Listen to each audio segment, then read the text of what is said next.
নমস্কার বন্ধুরা, মালতী কিচেনে তোমাদের সবাইকে স্বাগত। আজ চলে এসেছি সয়াবিন নিয়ে। দেখো বন্ধুরা, আমার ছেলে বলেছিল মা একটু ভালো করে সয়াবিন বানাবে। তো দেখো এখানে 2 প্যাকেট 10 টাকার সাপোলা, ওটা কেটে নিয়েছি।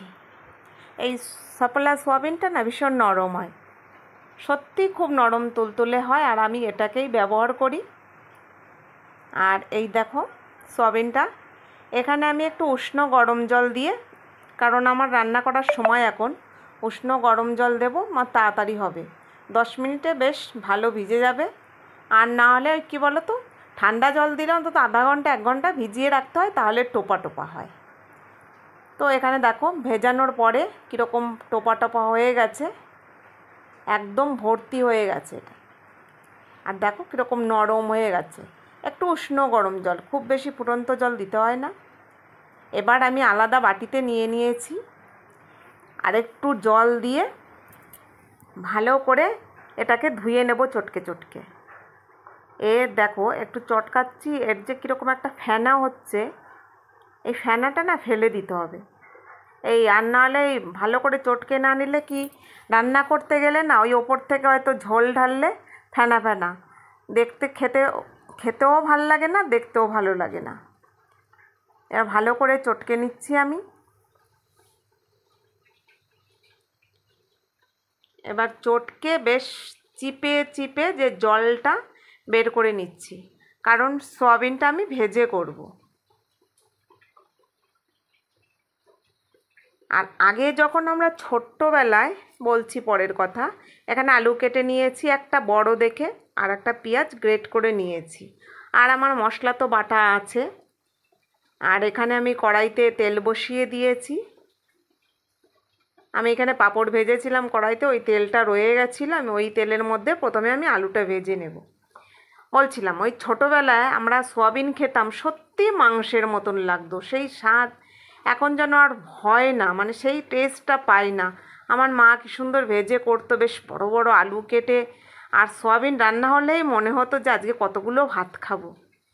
কিন্তু এখন তো প্রায়ই বলতে গেলে সপ্তাহে 1 দিন হয়, কিন্তু সেই স্বাদটা পাই না এখন। আলুর মধ্যে একটু হলুদ দিয়ে দিচ্ছি, একটু বেশ লাল লাল দেখাবে, হলুদ হলুদ দেখাবে, ভালো লাগবে দেখতে। প্রথমে আমি একটু আলুটা ভেজে নিচ্ছি। আলুটা আমার ভাজা হয়ে গেছে। এবার যে কড়াইতে তেল আছে, ওই তেলের মধ্যে আমি একটু সয়াবিনগুলো ভেজে নেব। তা আমার ছেলে বলছিল মা একটু ভালো করে সয়াবিন করবে, ওই ভেজে ভেজে। আর এই যে ভাজছি, ও ঠিক আমাকে বলছে হলো ভাজা, হলো মানে কি, ভাজা হলে ও 2-4টে খাবে। এবার দেখো এটাকেও বেশ লাল লাল করে ভেজে নিচ্ছি।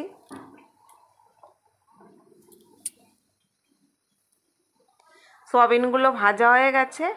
এবার কড়াইতে তেল দিয়ে দিয়েছি, এখানে জিরে তেজপাতা ফোড়ন দিলাম।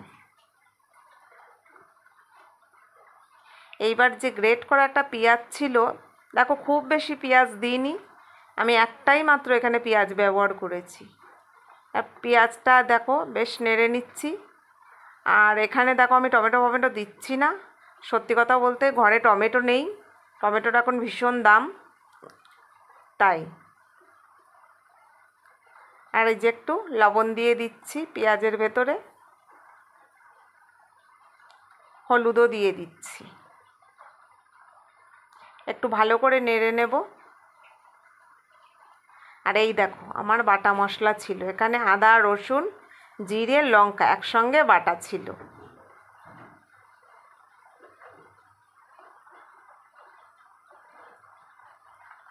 এবার এই মশলাটা দিয়ে দিলাম, প্রয়োজন মতন দিয়ে দিয়েছি আমি। এবার ওপর থেকে একটু জল দিয়ে দিচ্ছি, জল দিয়ে মশলাটা আরেকবার কষিয়ে নেব।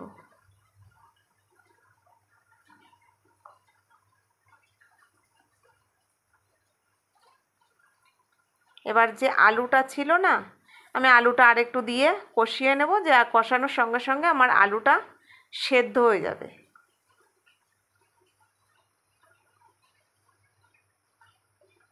দেখো বেশ সেদ্ধ হয়ে গেছে, আর মশলাটাও প্রায় কষানো হয়ে গেছে।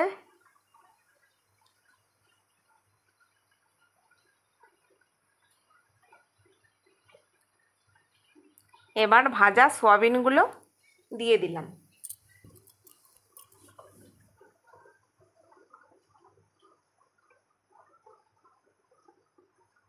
এবার ভালো করে আরেকটু কষিয়ে নেব।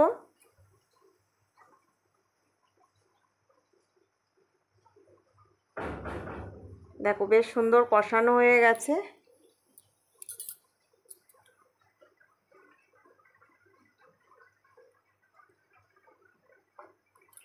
এবার ওপর থেকে আমি একটু জল দিয়ে দিচ্ছি, খুব অল্প জল রাখবো আজকে, বেশি খুব ঝোল করব না, যেহেতু আমার ছেলে খেতে চেয়েছে, বলবে ভালো করে করবে, তা আমি সেইভাবেই করছি।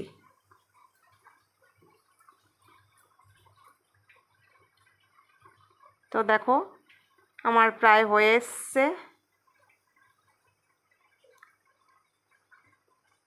ওপর থেকে একটু গরম মশলা দিয়ে দিচ্ছি, সুন্দর হবে। তো বন্ধুরা, ভিডিওটা ভালো লাগলে লাইক কমেন্ট শেয়ার সাবস্ক্রাইব করে দিও, ফেসবুক পেজটাকে ফলো করে দিও। নতুন ভিডিও নিয়ে আসবো, পাশে থেকো। ধন্যবাদ।